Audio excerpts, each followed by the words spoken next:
Welcome to the Age Groupies podcast. I'm Mike Ergo, and along with my co-host Lindsay Hyken, we are here to talk about the intersection of endurance sports and mental health. Join us each week as we interview inspiring athletes and coaches, mental health experts, or discuss our own journey with you all. Now, let's get to the show. Hey guys, it's Mike here. I want to talk to you a little bit about UCAN Superstarch, my preferred sports nutrition for triathlon, running, and more. I've been using UCAN for about a year and a half, and what I love about it is that it stabilizes my blood sugar, and I notice this by the fact that I don't have any spikes or crashes. Anyone who's ever raced or trained hard knows that with a lot of the sports nutrition stuff out there, you can get a nice burst of energy, but then it's kind of like a bright flame, burns bright, then goes out quickly, and then you crash, and then you're hungry again, and you got to repeat that cycle, and eventually you get gassy, bloated, you just feel yucky. I don't have any of those problems with UCAN because I can take it an hour to a half hour to even 15 minutes before an event and feel great. And the thing is, it keeps me going. I've used only a few bottles of UCAN to complete 3 70.3 mile triathlons last year, and I never felt hungry. That was the thing. I was a skeptic at first, but I've come to really love UCAN. So if you guys want to check it out and get some of your own, check out our show notes and click the link there, and you guys will save at least 10%, depending on what kind of deals are going on. So check it out. Look in the show notes, click the link, and check out UCAN.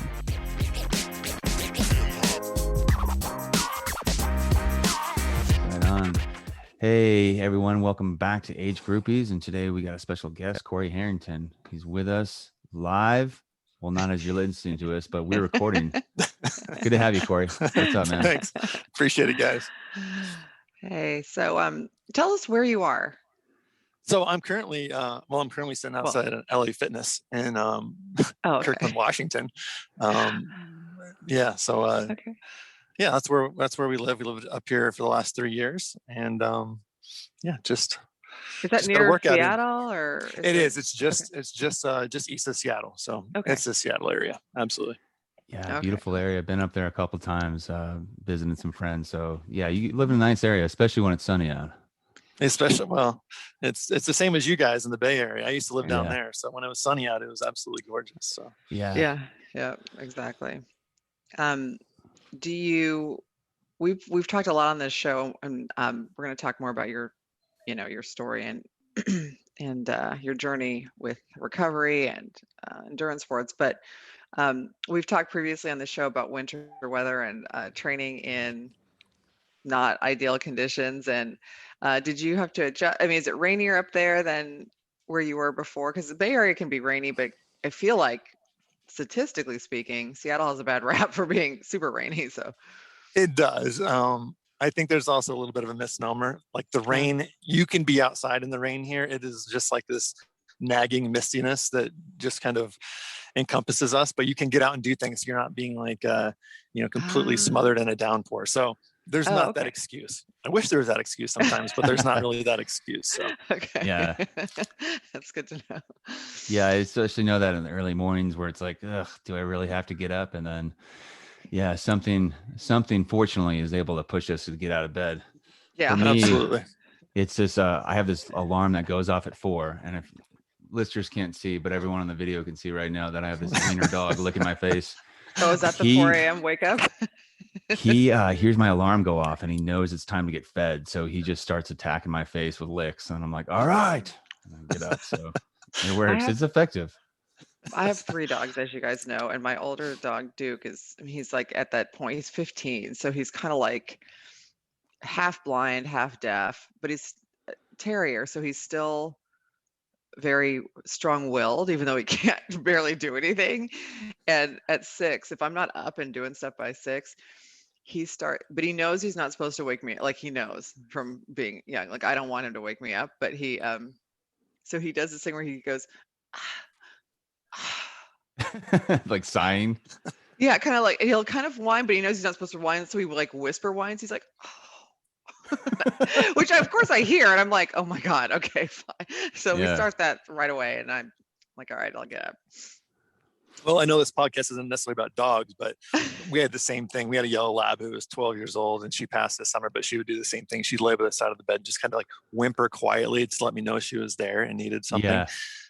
So I'm sorry. You lost no, the that's dog. okay. She was a great dog, and we actually have a new one in about 2 weeks. So our kids don't know; it'll be a surprise. So me and my wife we're mostly excited, but a little bit like, are we ready for another dog? But Is it a Oh, puppy? yeah. we pulled the trigger. It's a puppy. It's gonna be a 4-month-old, so a little terrier actually. So we went from Oh, a lab to a terrier.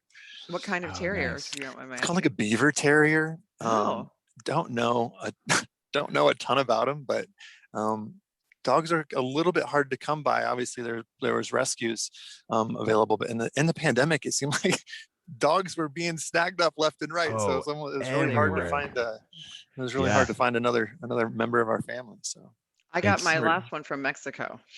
I just got her like a month ago, and she's a Oh, terrier wow. mix. okay, They were like Jack Russell cattle dog. We got her. We're like, you mean half Chihuahua, half like coyote? Like we don't even know what she is, but something she's lost in translation. Yeah. definitely not. But she's got some terrier attitude for sure. That's awesome. Yeah. Well, So this has getting been it. Dog Talk with. Yeah, Yeah. Dog Talk, Mike, Lindsay, and Corey. I guess changing the subject a little bit. Corey, how'd you get into the sport? How'd you go from where you were to where you are now? yeah. So about 11 years ago, I was living in Nebraska, where me and my wife are from, and I had a good friend who was really into fitness. I came from a sports and kind of fitness background. I played professional baseball for a handful of years, but when I moved back to Nebraska, when I was done with that, I met a good friend named Ty, and he could really kick me in the butt and kind of pushed me in ways I hadn't before, in a lot of ways I had before physically. And he said, "Hey, let's sign up for a race." He wasn't a runner either, but we were like, how can we push ourselves and do something different with our weightlifting training, that we were just a couple meatheads in the gym. Yeah. And so we signed up for a 20K in Des Moines, Iowa, and put a plan in place and trained and crossed the finish line. And I thought to myself, well, that was good. That wasn't fun. There was nothing Yeah. really fun about that for me. But it felt really good to put a goal in place and to meet it and be like, all right, I ran the longest I'm ever going to run, and I'm glad I did it. And now I can check it off the list. And then we started talking a little bit more a few months later, and we did a sprint triathlon. And he had said, well, hey, how about we sign up for something a little bit bigger? And he threw out a half Ironman, and I was like, there's no way. That's Beyond I comprehension was at that the one. point, right? Yeah, I was the one holding it. I was totally the one holding us back. I'm like, you can push me, but I'm going to pull you back. And so we decided to do an Olympic distance. And so we did Olympic distance the next year, and that was 10 years ago. And that was once again an awesome experience of training and put a plan in place and crossing the finish line. But I didn't necessarily enjoy it. I knew I showed up every day for our trainings because I had somebody there that I was going to let down if I didn't show up. And I know that's a huge thing in this sport, right? And I definitely leaned on that in retrospect harder than I wanted to or should have. And maybe we'll get into that a little bit later, and how that has changed in the last 10 years or that was the last triathlon I did before this last November. So what happened that was my between? experience. Yeah. So what happened between those two? Then, yeah, right. That's a big time span. I mean, a lot of things happened, but the most notable thing that happened was those things took place at the beginning of my 10-year struggle with opioid abuse. When I got done my second to last season playing professionally, I hurt my shoulder and had surgery. And obviously after surgery, I had shoulder surgery, and you're prescribed medicine. And that was the first time that I'd had surgeries before. I've been an athlete. I've had 3 surgeries before that, and medicine was always just medicine. But at this time, it was, I knew this was the end. It seemed like the end as far as me reaching my goal of being in the major leagues. It was kind of this period at the end of my career. And all of a sudden I took these meds, and I realized it kind of served me in a different way. It numbed me from maybe the reality of or the pain and shame that I should be feeling, and it numbed me from it. And so slowly from that period on over the next 10 years, it just, it became a coping mechanism for a lot of things. and it became my secret. It was always my secret. It was never something that anybody knew about. Sadly, I was just so sneaky with it because there's so much shame involved in it. And I think that you like to think that you don't have there's not an issue, there's not a problem. How could it possibly be me? And because from the outside, like a lot of people will say, I'm sure, is that from the outside, people will look at my life and think, man, he's got it all together. And I just think that's a huge misnomer. And the reason I'm on your podcast, honestly, is because I felt so alone, and I felt so much shame because I couldn't find examples of people like me. I always felt like you could find the stories of people who were celebrities or athletes who maybe had an issue, but they had a team of people helping them and putting, help them through rehab and get them back on the right track. Or you could find the stories of, maybe the heroin addict in the street who overdosed. And I felt like there's just this area where I'm living in that is like this gray area of, I'm still living my life. It's partially a fraud, but nobody knows. So how bad could it be? But I knew how bad it was because I could look myself in the mirror. So anyways, that's what happened in that 10 years is it slowly went from every once in a while to more often and more often. And it just stayed my secret. And then a little over 3 years ago, we had all kinds of things happen in our life. My wife and I took a huge risk. We wanted to have an adventure. We sold all of our things. We had 2 young kids, and we bought a sailboat in Puerto Rico. And we were going to take a year or two to explore, spend time as a family, do life a different way. And we'd always kind of had the thought. We've always been adventurous. We've moved all over the place, and we just had that thought of like, what are we waiting for? Like, a lot of people.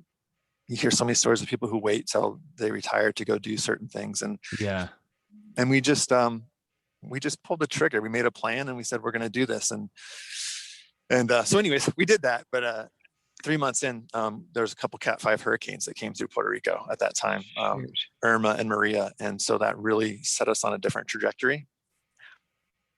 And we look back on that time and we think that those hurricanes now in retrospect probably saved our lives because of what I was going through and how it caused almost this ripple effect of from there coming to my wife one night and just letting her know the secret of my opioid abuse that I'd kept from her for almost a decade. What got you to that point? Yeah, that's a great question because for the good part of 10 years, I laid in bed every night. And it was on the tip of my tongue. I just wanted to say it. I need like the freedom from it, but I couldn't say it, and I'm sure a lot of people can sympathize with that experience of having this secret and wanting to say it out loud, but you just can't quite pull yourself to do it. Yeah. And after those hurricanes, we were kind of in this no man's land, and we were getting ready to move out here to the Seattle area. I found a job, got back into the world I was in before, which is medical device sales. And I was out here with my brother. We had moved a U-Haul truck all the way to Seattle from Nebraska. And my wife and kids were back in Nebraska waiting for us to get the house set up. And I woke up the morning after me and my brother got here. And I just had this push of, you can't possibly ask your wife to move out here with you across country away from everybody she knows in our support system and her not know this about you. Like, that's just not fair. We've been through so much, and for us to come out here, like, it had to be full transparency. And so I woke up the next morning. I went to get a coffee for me and my brother, and I sat in a parking lot of a grocery store waiting for the doors to open. And I looked up an opioid abuse number, which I had never done before. And I called the number, and somebody answered, and I just blurted out, like, I'm calling because I'm struggling with opioid abuse. And I need to say it. I need to tell somebody. I need somebody to help me with this.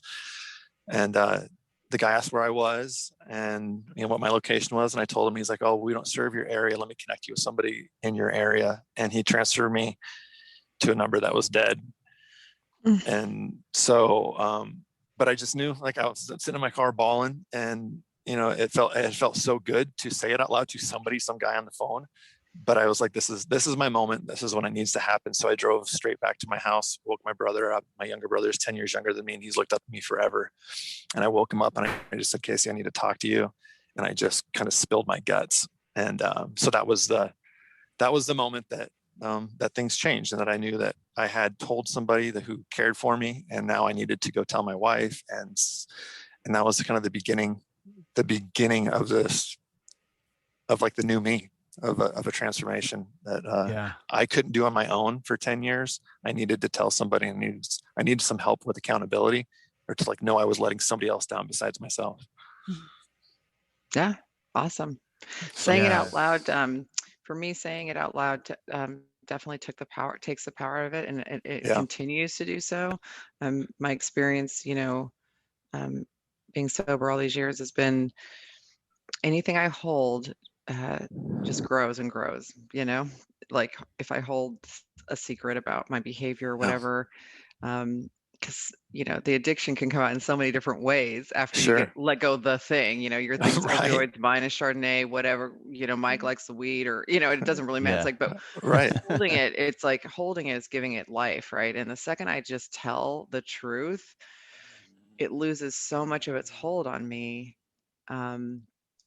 But I feel like we're the lucky ones, because a lot of people don't ever get that to that point, or they miss that point of grace where you take that step to tell the truth, right? Or even recognize the truth yourself. Like for me, it was like, I was a disaster, but I couldn't recognize it's like, because you're drinking. You know what I mean? Like it was like, I'm drinking because my life's a disaster. It's like, no, your life's a disaster because you're drinking. But once you realize, like a lot of people don't get that moment of grace. So to hear you, you know, it's just, I love to hear when someone jumps on it the way you did, like that moment where you call and then they're not there and they don't, but you still jump on it. Like that's the stuff, you know, that's so amazing. Yeah. You just work to muster that strength, you know, and I feel like you get so close so many times, but yeah, when there is that one time that you're able to, I was kind of like, I have to run with this. I can't go back. Yep. Yeah. You know that you have the momentum right there. You got to take it. That's the thing. Because I mean, change really only takes a few seconds a lot of times, but like the preparation to get the nerve, like you said, to muster up that courage to change can take years. Yeah. And the disease of the mental illness of addiction is difficult, because the very nature of the mental illness is that your own brain tells you you don't have it, or gives you your excuses why you got to keep doing the thing. So to like also use that same brain to overcome that thing is really like, that's complicated. That's why a lot of people don't do it. And, you know, when we used to societally look at it as a moral failing, or a weak-willed individual, you know, no one could get sober, because like you said, everyone's hiding it because you feel like it's a point of shame. Yeah, you know, I can never ask for help or talk about it. Right. Yeah. But it's not. It's just a mental illness, and it's a mental illness that tells you that you don't have the mental illness, or that you know what I mean, like that it's okay to have do whatever you're doing. You need to. Completely. Yeah. You're able to normalize it, and able to like give yourself a reason why you maybe are different, and that you don't have you don't have a problem like other people have a problem. Right. And you can look at yourself and say that for so long until you can't, hopefully, until you can't. mess up. Yeah. And that's that moment when you have to act on it. And so, especially if you're functioning, you know, like it sounds like you were fairly functioning. And so that's all the darkness resided in myself. And, you know I was a different person to people, but nobody knew. No, my wife, who we've been married for 16 years. And at that point we've been, I mean, that's how well I hit it, sadly. And also, I don't know, everybody's experience is so different. And some people's moves much quicker than others, as far as how it starts and where it ends.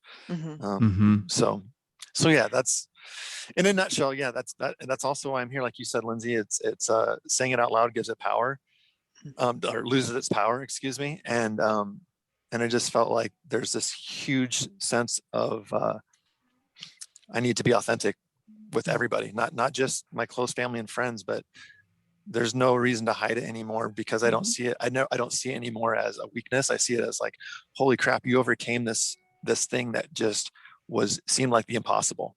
And so why am I ashamed of that anymore? I shouldn't be. I should be celebrating the fact that I'm not that anymore. It feels so good to finally not have to hide and keep the secrets, and just have this like poisonous, like, darkness inside of you that just grows and festers with each day. Totally. Oh, and that's the amazing thing about it. It's like with recovery. I mean, you can hold it and have sort of like Mike just described, festering, but the same thing that can make you filled with shame and have this darkness inside can also be a point of light to help others and expand your life, right? Like it's the other side of the coin. And I'm with you. I mean, I don't think anyone should share their experience if they're not ready to share their experience, but for, in a public way. But for me, like, I'm just authentic with it. I mean, I don't go to my work at the CPA firm and like take a bullhorn and be like, I'm sober, but at the same time, like, I just had a partner share that her sister died of OD'd in New York. And it was one of those situations where no one knew she was dead until the decomposition of her body let people know. Like, she was a full-blown like crackhead in New York. And this is the sibling of a partner at a big CPA firm in San Francisco, right? Like the two completely same family, right? Two different paths. And she was sharing with me a little bit about it and how confused, because she's just not, you know what I mean? Just never experienced it. And just so she was very distraught about the sister, and why couldn't she do what the rest of us did? And so I just told her, I'm sober. I've got 17 years sobriety. This is my experience. It's not on you guys, but it's also not really on her. Right. So it's like, it's just a thing. And she ended up writing me an email and saying how thankful she was that I shared it. And I think, so taking what we have and turning it into something that can be of use to the world, in a way, makes what we went through worth it to some degree. I mean,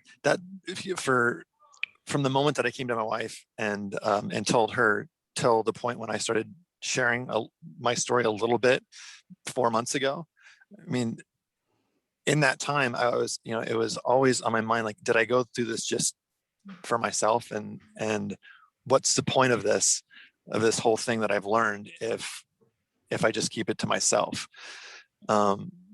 Because I thought, man, it would have been so nice during that time frame if I would have had somebody. And maybe I wasn't ready. I mean, I'd like to think that, like, if somebody came to me and said, hey, I have this thing that I want to share with you, that maybe that would have opened the door for me to talk about it as well. But I just, at a certain point, I just felt like, what am I hiding from? I shouldn't be hiding from this anymore, because I don't see it as a negative. I see it as a superpower. And so why not share? And since I have started sharing my story with, people here and there, the connection and communication back and forth with people and the things that they've gone through, similar, different family members, it's like, it just opened up this line of conversation and almost a freedom for people to talk about similar stories or hardships, and in a way that has builds a communication or a relationship with people that I didn't have before. Because you really. You're right. It's authenticity, and people can smell it. People can see it and feel it. It's the thing is, you provide a path, and you're providing a path forward for people, even if they're not ready to take the step. At least they see it. They see that, oh, that's a possibility. Corey did this. Like, this is the way one does that. It is possible. Yeah. It doesn't end the way that you see in the newspaper or on the news all the time. Like, there are different endings, and you just, because it's so taboo to talk about, and you just don't see all those. You don't see those other people's stories as often as maybe you would like or I would like. And so like, why should my story be that then for somebody else? Because I didn't go through that just so I could say I went through it. It should serve somebody else. So, I mean, and people have different ways of getting, getting into recovery and recovering. And for me, I participate in groups that are recovery groups, and it's because of that connection with another, alcoholic or an addict.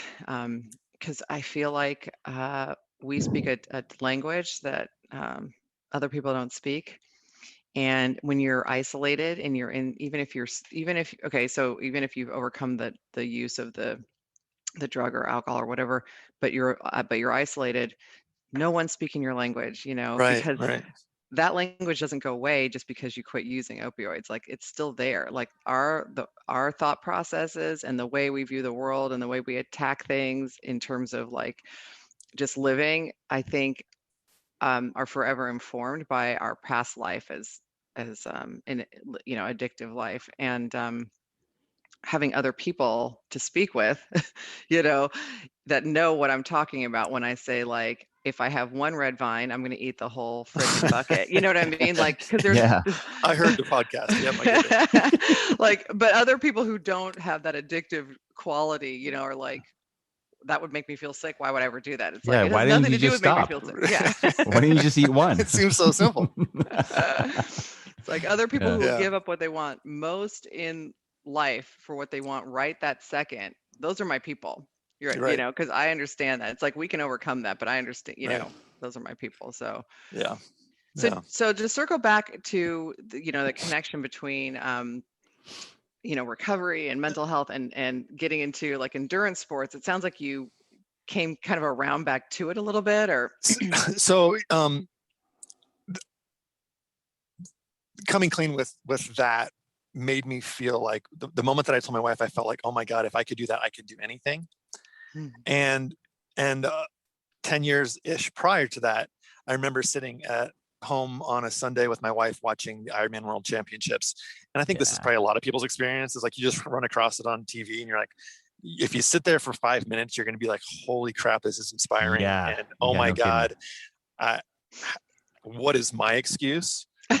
Right? I mean, if you're an able-bodied person, because you see the stories and you're like, I'm an athlete. I'm in my 30s. Like, what is my excuse? Because this is incredible stuff. I'm seeing people cross the lines with, without a limb and with, blind and all these things. I'm no like, kidding, man, right? you're a pile. Like, you can think about this, but you don't have a good excuse. But at that time, my excuse was, I was in the throes of opioid abuse, and it was kind of like that. I didn't have the strength at that time.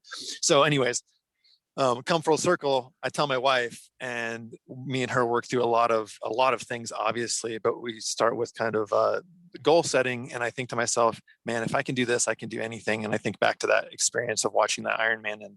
And so I knew that, how hard could this be? How hard could this possibly be if I just came through this? So I told my wife, I was like, I'm going to be an Ironman. We were having a weekend away once a year. My wife and I go away for a weekend, and we were just kind of talking about goals and things like that at breakfast. And I just said, I'm going to be an Ironman. And she was like, awesome. And I was like, no, I'm going to go back to the hotel room and find a race, sign up, and then figure out how to go about it. And she's like the full distance. And I was like, that's like, what else is there? Like, I told myself I can do anything now. So what else is there? I mean, and now I found out there's a lot of other things that are much longer and harder too. Right. That's for another. There's a lot of things harder. And also true addict style. You're like, one sprint, one Olympic, 10 years ago, I'm going to do an Ironman. Right. But so I signed up and I found a plan, and I started training 2 weeks later, because I was like, there's a 6-month window. It's a 6-month plan. And I will just go at this like every day, keeping promises to myself. And I had I knew that I signed up for Ironman Texas, which was then canceled, and so they gave me a chance to defer, to a couple different races, and I picked Florida because I thought, well, that's flat and palm trees are nice in November, so I just picked it. I just picked Florida, and unbelievably, it's the only race that happened last year, right? Yeah, It's the thankfully, only, yeah. yeah, right. And I am so thankful that I got so lucky that was the case. I mean, I feel for so many people who were in my position that didn't get a race, that were training and all those things. So, yeah, so I picked the Ironman and I set out on this plan, and I wanted to do it all on my own.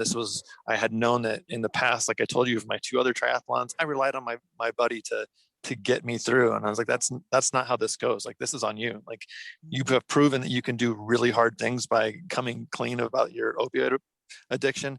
And now you can do this. And so I set out on a training plan day in and day out. And I never missed a training session, whether that was, like anybody else at 4 a.m. or at midnight. It just didn't matter. There was no excuse I would give myself to miss something. Come November, I showed up to Panama City, and it was an amazing experience. It was obviously different than other Ironmans, because there wasn't many people around. But my wife and kids came, and that was huge, to have them watch me, for my wife to be there and know why I was there. And at that point, nobody else knew my story. It was just, that was for me. That was for me. And honestly, it felt right. The whole thing felt right. I did this whole thing to prove to myself I could do something else really hard, and all my training by myself, and doing the race where there was not many people, there wasn't fans. It was like, you get yourself, like, it just seemed like the perfect experience of, you get yourself through this. Like, you told yourself you would. You're not relying on anybody else right now. You get yourself through this. And then I got through, and you hear Mike Riley say your name, and you're like, holy crap. The best. Yes. It's the best. It's dead quiet. It's like eerily calm, because there's nobody at the finish line, which I know is different than most of these things, but it didn't matter. It just felt right. It felt like that was the way that was supposed to happen. So that's awesome. Yeah, it is interesting it is interesting, that idea of not having, I mean, I've shared about this. I think I just shared about it recently, just about how in Ironman Santa Rosa, the run is on that trail. So when it gets dark, because I was still out there in the dark, they just give you a headlamp, and there's no fan. I mean, there were no fans on that part of there were very few, because it's like in this closed park. And then when it got dark, there were none, because there's no street lamp, there's no lights at all. And so they just give you a headlamp, and it was just, so then it just becomes you and silence and a little point of light. And I just started seeing people sitting down, like, left and right. Like, I think they just were giving up, not because of their body, but because you can't see the other athletes, really. There's no fans, there's no one cheering you. It's just, you have to kind of at that point go within. Right. And that's where the recovery thing comes, it's like, I know how to get in and dig deep if I have to. And deal with all the demons, like, that my brain is, putting forth, like, you can't do this, you're the, I'm like, yeah, I heard it all before. I'm still going to run. Or in my case, like, kind of like hobble along. Right. And it's like, absolutely. Yeah. Useful. It is absolutely useful. Like, I went into that race thinking, like, I want this to be the hardest physical thing that I've done, because I want to continue to prove to myself that it doesn't have anything to do with the physical side of it. Like, my mental ability will get me through this, and I want it to be really, really hard. And it is. Ironman's hard. I mean, that's the beauty of Ironman is, I mean, obviously there's longer races, but I feel like Ironman distance, it's long enough that you're always going to have, like, there's so many opportunities to challenge yourself throughout the race. Just, I mean, anything could happen in that amount of distance. And so that's why I like kind of a longer distance, just that ability to challenge, not just physically, but to kind of like overcome the mental aspects, and like to pivot when you need to, like, because it may be a shit show weather-wise, or it might, you know what I mean? Like, in Mike's case, when he went to China, they had like weird nutrition that he couldn't stomach, and and weird flying fish jumping out of the water into my face. So that was a treat. So you never know. That's when I crossed China off my list. But Ironman Santa Rosa is an interesting one too, because you're running on that trail there, and when it starts to get dark, then the homeless and the addicts start to come out. So it's like ghosts of Christmas past, like shuffling around. 100%. I mean, it's true. They had the park closed the whole, during the day. Yeah. It would still close at night, but they couldn't, there's no fence, so they couldn't keep people out. And it was, it was our people who haven't who haven't had the, Right. the good grace and luck to get recovery are going back to bed down in the bushes. And I was running alone and I could just see some lights, the little points of light up front. And I heard a rustling. I looked over and there was like a dude with like some kind of like cane staff looking like a crack. I mean, just like a meth addict, off to the side here. Yeah. And I was like, ew, not a good time to be like a woman alone in the dark. I was just like, he was just sitting there, but I was like, he's real methy looking. I'm going to pick the pace up. That was probably my fastest split right then, was just like trying to get You find motivation in weird places. Yeah. Yeah, exactly. Did race day go as planned for you, or was it different than you thought it would be? Race day, I don't think I don't think because I did all like the training by myself and I didn't have necessarily, besides watching YouTube videos of how these races go, I didn't really have an expectation other than I knew it was going to be different because of COVID. Mm-hmm. And the best advice I got was when I was standing in line checking in, and I wanted to experience so badly, like the community of Ironman, of all the amazing people that are there and their stories. And COVID kind of takes that away because there's 6 feet between everybody, right? Even when we're checking in, it's really hard to kind of have a community when everybody's so far apart. But I met a gentleman who was in front of me, and we just started chatting as I was getting ready to check in. And he was amazing. And he kind of gave me the advice of like, man, just enjoy every minute of this. And that was my plan anyways, but it was just a reiteration of, he's like, just enjoy the fact that all your training is this. Like, this isn't the end all be all. You just come out here and don't worry about your time. He's like, just soak it all in, like every minute, soak it in. So from the moment that the swim started, I felt grateful. I felt grateful to be on the beach. It almost makes me want to cry. Like, I just felt so like thankful that I could be there for that race and that it was actually happening, and that I was able to get in the water and everything, that it was happening. So every stroke, every time I would just look up, I was just like, this is pretty damn awesome. So the entire race was filled with gratefulness for my part. I mean, I crashed on my own trying to get a drink of water because because I'm not a triathlete by nature. This is all kind of new to me, and I was just crash by yourself. And it was like, okay, I'm like, yeah, I'm more embarrassed than anything, but I'll be just fine. I got some road rash, but I'll be just fine. So I mean, yeah, any part of it, I just cramps. I was like, awesome, cramps, right? I'll figure out a way through it. And so I just tried to enjoy every minute of that day. That's awesome. Because it was a special day. It's a special day, yes. right? And because it means so much to so many people, including myself. But the funny part about that is, and maybe you guys experience this too, is you're like, oh man, you're training, you're getting ready for this race. You're there and you're like, holy crap, I got my wristband on and all this stuff. And you're like, there's like 2,500 other people here. Like, this is pretty normal. Like, you go from thinking like you're by yourself, thinking like, man, I'm going to do 140.6 and like, this is incredible, to everybody here is doing this. Like, how special is this? So it's kind of that funny, like, the context, right? Yeah. Right. You're like, well, maybe this isn't quite as phenomenal as you thought it was, because everybody here is doing this. So that was kind of a phenomenal. Funny thing to work through. It is phenomenal. And if you go back to your work and tell people that you did that, they're going to be blown away, because a lot of people are just like, what? Like, I can't even imagine. But once you're in the endurance community, it's like, I mean, Ironman's just like standard, race at this point, which is so amazing, right? It's like, and it shows kind of the growth of, like, for myself, of like who you are becoming and who you start to surround yourself with becomes like your new normal. And so from there you springboard into other bigger things, perhaps, right? Because I'm a firm believer in, like, if you're comfortable, like, you're probably not growing. And so to be super uncomfortable, but then all of a sudden kind of be like, well, maybe I'm back in a comfort zone because all these people, I'm with all these people, and now my new normal is raised to Ironman. And so what can I do from here? Has been so did you finish in the dark too? Of course I did. Okay. Of course I did. So, because I was gonna say my next, and I would challenge you to do the same. My next Ironman goal isn't specifically a time, but it's it's I want there's still to be light Yeah. when I finish. Yeah. Like I don't, so that's my next goal. It's just like daylight. So I'm going to find a race that's probably centered in the longest, like Ironman Alaska. Right on the Yeah. equator. Yeah. Ironman Alaska.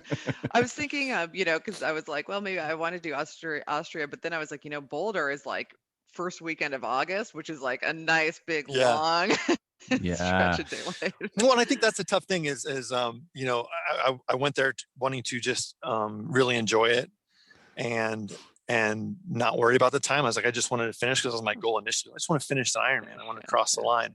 But once again, like your new normal becomes different. And now I finished the race and I think I could have done better. I could have like shaved off time here or there. I'm not trying to qualify for Kona or anything, although that would be amazing. But that's just not who I am. But man, I know the next time I could push myself more in these areas.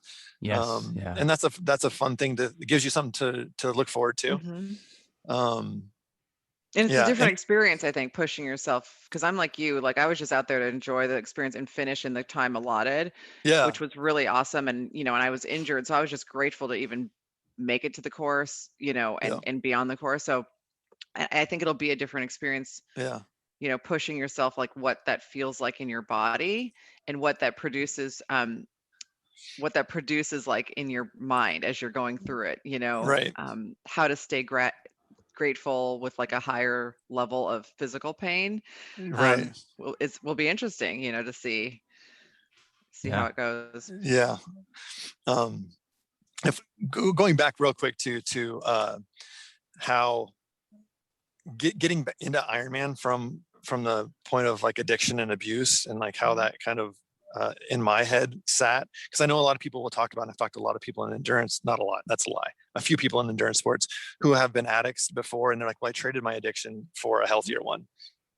And and though I totally understand that wasn't how I thought of it. I thought of it as,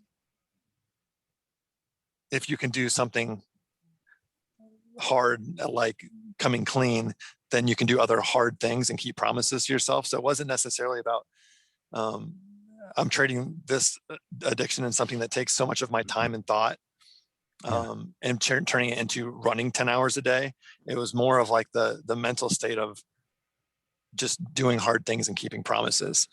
And I've realized that can translate into so many different areas, right? It's not just endurance sports, but it's how I come to work each day, how I interact with people. And Mike, like you said, like when you have let go of that demon and it's out there in the world and you're able to talk about it, like there's a different energy about you. Like nobody knew about my addiction before, but I could tell I was being perceived different. And maybe I was being perceived different because I couldn't look myself in the mirror. But the moment that you can like trade that in and look yourself in the mirror and know who you are and say it out loud and say that out loud to other people, like it just changes the energy within and around you.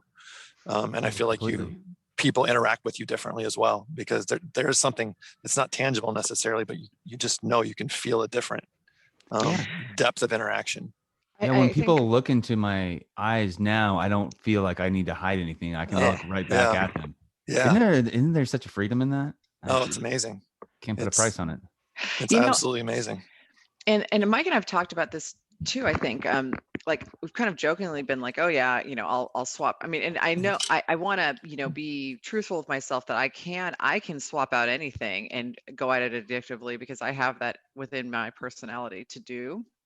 I don't view triathlon or endurance sports for me as an addiction in the sense of I'm foregoing what's healthy for me just to do this thing, Exactly. I don't do that.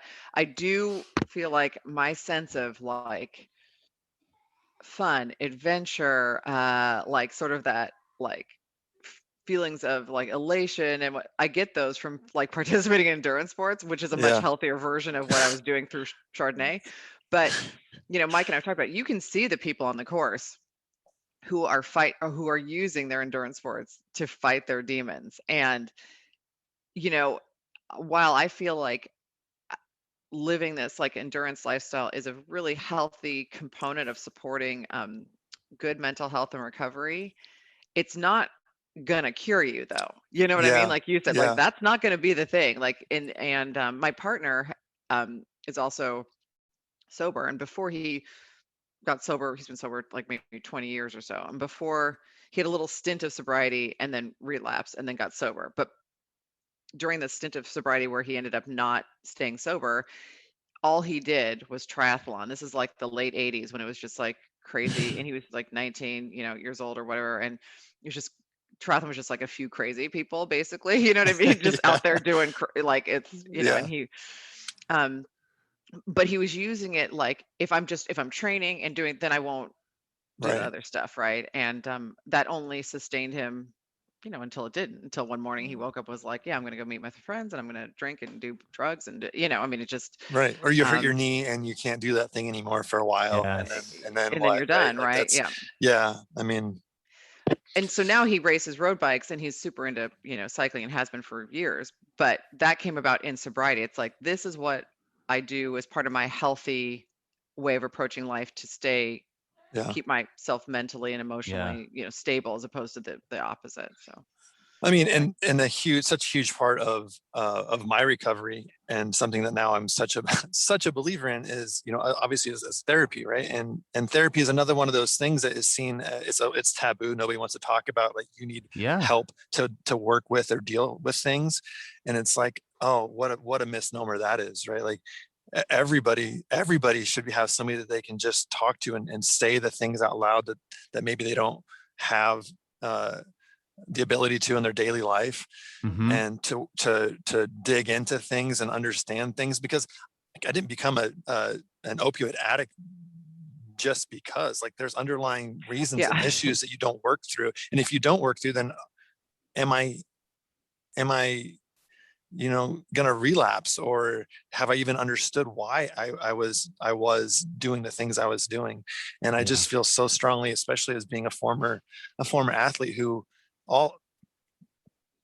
so much of so many things is mental, right? It's all the things that you need to work through in order to understand, to become a better version of yourself. And if you don't have somebody to talk to, and you don't have somebody to open up to and to help you understand those things, then, man, I can't even imagine therapist trying is to like go a through that. coach. I feel Oh, like a yeah. therapist is like, I mean, I know a lot of triathletes, not all, but a lot can relate to having a coach, put your stuff in Training Peaks, and they're helping you not overshoot the mark, undershoot the mark. Cause on my own, I might overtrain and then undertrain, or overtrain and get injured and then not do right. And I feel like therapy and 12-step anything you're using, working with a psychiatrist, if you need whatever you need for your mental health, like that, it's the same concept as coaching. It's like somebody who's got expertise in the area, who is external to yourself. So whatever bullshit you have going on in your head is not informing the decisions, because they're like, actually, let's talk about this and take a look I at feel your like, blind spots. yes, blind spots, and then giving you tools, like, so that the next time this thing comes up, you actually have like some healthy ways to like think about it, view it, respond to it. Like, I, the idea that we would know how to do that without someone helping us learn how to do that is insane. But that's kind of been the approach of society for a long time around mental health, is like, suck it up. Well, I can't suck it up because it's in my brain. Like, what am I, show me what to do. And that's what the therapist does. Right. I mean, and that's what Mike does, with vets. It's like, this is how you deal with this feeling in your body. Like, you know what I mean? If it's PTSD or whatever, like, if otherwise you're just stuck. Well, exactly. I mean, if we find, Marines like myself, or especially like the special forces guys, who, I mean, their whole life is built in around sucking it up, and they're struggling. Well, perhaps that is not the answer then. Right. People who are really good at sucking it up and they can't suck it up, then that means, I mean, what chance do the middle-aged African American mom like me, what chance do I have of sucking it up? I'm not a Marine.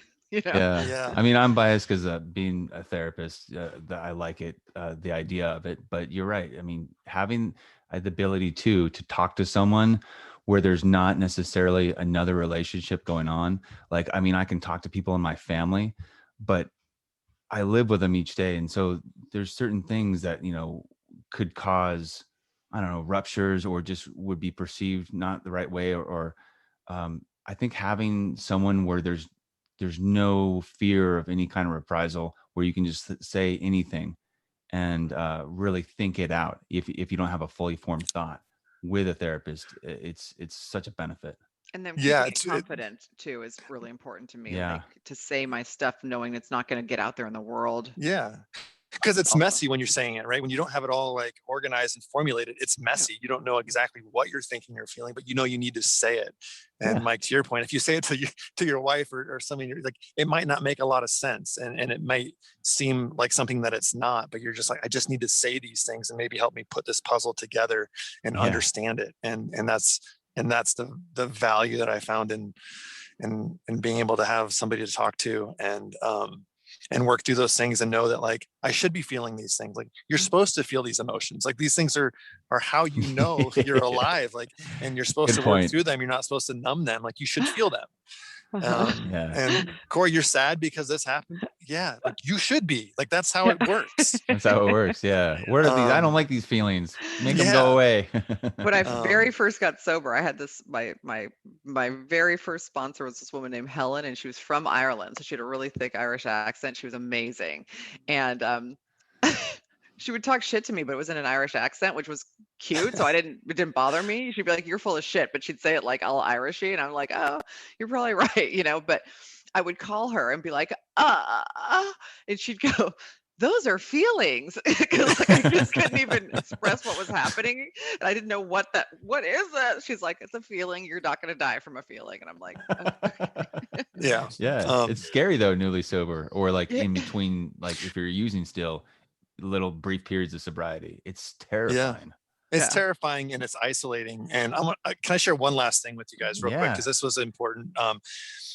I had a roommate in college. This was obviously a long time ago. I'm 40 years old, but I had a roommate in college, and we were, great friends, and we lost touch. And we both played professional baseball after college.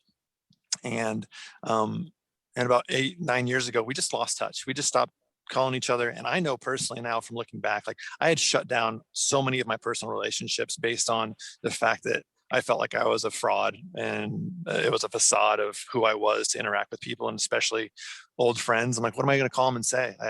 I don't believe in myself. And what do you talk about? Like, you're most embarrassed. Well, I reconnected with my buddy 2 weeks ago, and we hadn't talked, like I said, in a long time. And he has a story just like mine. And we were talking about how we could have been there for each other. Yeah. But we were both so kind of lost in the shame of our thing that we couldn't possibly think about reaching out, because I couldn't reach out to him because, man, his life is like, how embarrassing is it for me to do that? And I can't put myself on the line. And here we go. We talked 2 weeks ago, and he was thinking the same thing for 5 years. I'd love to reach out, but I can't do that, because what am I going to tell him? Like, I'm an alcoholic, and I've been, sober for 5 years, but like, that's just an embarrassing thing for me to talk about with a guy who I think has it all together.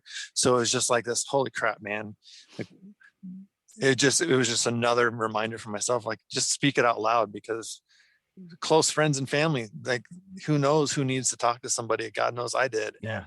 It was awesome to reconnect, but it just made me realize how much I had isolated myself from people in my life because of that, and because of the shame surrounding it. Mm-hmm. And comparing your insides to someone else's outsides, never. It's like, once never. you finally, I don't know anybody. Once you finally talk to them, you realize, oh, it's not as perfect as I thought it was. Yeah. I made it up in my brain that their life is, Yep. Yeah.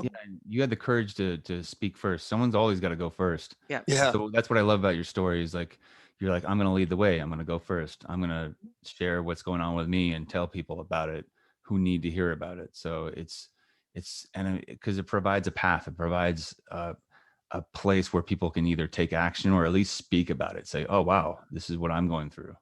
Yeah. I mean, speak about it, connect with somebody about it, or just like internally think about the fact that maybe it doesn't have to be as bad as I'm making out in my mind, right? Like, maybe there is an out to this. Maybe I'm not ready to say it out loud or get help right now, but at least I've heard a story that I know that there could be something different at the end of this. Yeah. For when you're ready, then you can take it up. Yeah. And that was, I saw that a few times in my life, and I wasn't ready for it. But when I finally was, I knew exactly who to call. I knew exactly who to call. all. So it was saving grace for me. Yeah. So bringing it up to current day, what's Sure. up with you now? What's going on? What's next? What's next? Well, I'm signed up for Ironman 70.3 in Cozumel in Mexico in September. Nice. So that's kind of like Nice. something I have on the calendar, which is something fun to kind of think about. And honestly, like all right, half I can do that. I don't need to train quite as hard, right? That's not too bad. So I'm really excited about that. This whole journey for myself has also involved my family, my wife, who like she took up running because she needed to do something for herself, and she never ran before, and now she's doing half marathons. And our kids are, I have a daughter who's 6 and a son who's 4, and they're so fun right now to be hanging out with and doing stuff Yes. with, and we live in a great place to get outside and go on adventures, and that's our jam. But it's also so fun to see them running around the house and like, pretending they're racing, and they're like, what are you doing, Kai? And he's like, training for my Ironman. Like this stuff, it's just really awesome to see like the good. For so long, I worried that I wasn't going to be providing maybe some of the good things to my kids, some of the good examples.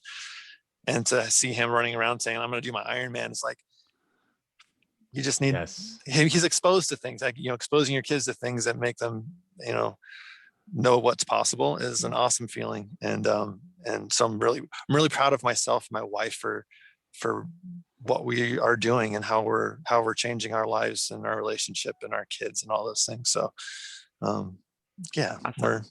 we're excited. It's spring. It was almost done with the rainy season here. So we got all kinds of things we're going to get out and do. And we love to explore out here. And it's a beautiful place to do that. So. Yeah, That's you're awesome. good follow on Instagram. I like the pictures of the family and you doing stuff with the kids outside, and it's fun to see. It's really fun to see. Yeah. So speaking of which, where can people, find you? Sure. Follow you? Sure. Well, yeah, I started sharing my story, like I said, not too long ago on Instagram and Facebook. It's Corey Harrington anew on Instagram. So Corey Harrington anew. And there's a link tree there too. I was so much of a believer in setting small goals and keeping promises. And that's how I got from where I was to an Ironman. And so I just created a little roadmap too. So if you can click on that if you'd like, and it just kind of takes you through just some goal settings and how to keep promises, and how if you do it on a daily basis, that builds confidence, and that confidence can transcend. You can't transcend anything and build you into somebody you didn't know you could be. And but it's on a daily basis, and that's what I learned from sobriety. Is it's a daily promise. Mm-hmm. And well, if you can do that, then what else can you do with daily promises? And set a goal and set daily promises. So anyways, check that out, because I think it's been a life changer for me. Instagram in the show notes. And also, I just want to share really quickly, and I want to put a link also in the show notes to a book I'm reading. I think you probably like it, Corey, and also Mike. It's called Breaking the Habit of Being Yourself.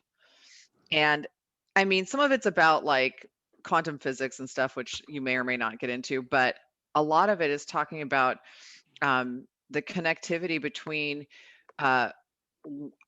what we're thinking consciously and subconsciously, and how our body is actually manifesting things, and how, and so it's just a really interesting way to think about, like, it's not just there's more a deeper connection on a cellular level between thoughts and your physicality than I think most of us are aware of. So so just check that out. I'm enjoying it. I'm learning about like, some of the deeper seated thoughts that I still have and I'm still working on.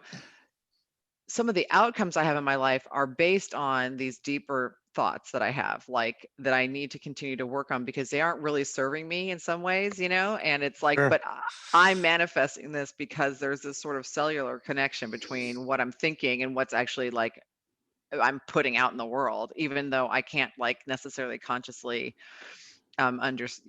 see it. And so I'm going to use that to help me with my Yeah, with my please athletic put that out performance there. to get there during the daytime.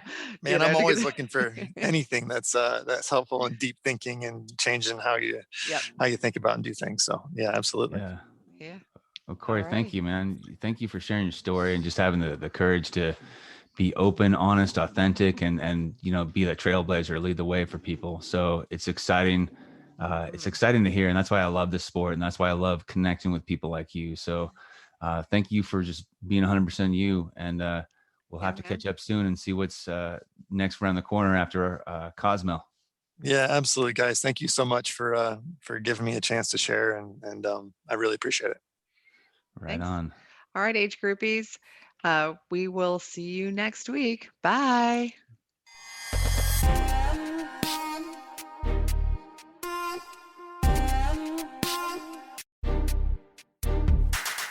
Alrighty, that concludes today's episode of the Age Groupies podcast with me, Lindsay Hyken, and my co-host, Mike Ergo.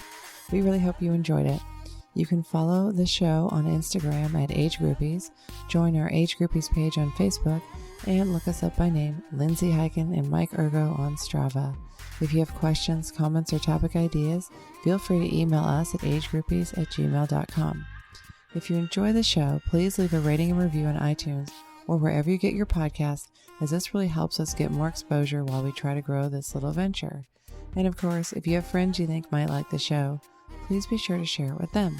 But for now, thanks for listening, and we will talk to you next week.